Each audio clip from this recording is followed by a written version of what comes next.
तर्फे सत्कार करण्यात आला। राज्यात आज आज देखील पाहायला गेले की गोमातेची तस्करी जी आहे ती मोठ्या पद्धतीने केली जाते। मात्र कायदा महाराष्ट्रात कठोर होण्यासाठी काय नेमकी सरकारकडे मागणी असेल जेणेकरून गो हत्येची जी तस्करी आहे ती थांबली जाईल?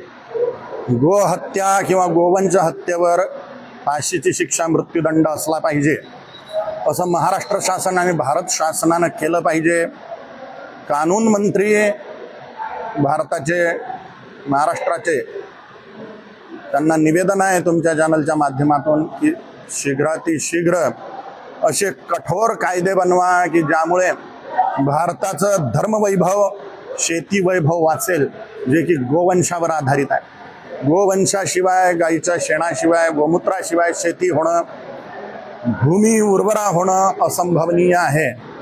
म्हणून भारताचा शेतकरी वाचवण्यासाठी धर्म वाचवण्यासाठी गाईचं संरक्षण करणं अत्यंत आवश्यक आहे आणि त्याच्यासाठी मृत्यूदंडाची शिक्षा गोहत्येला गोवंश हत्येला ठोठावणं अत्यंत आवश्यक आहे।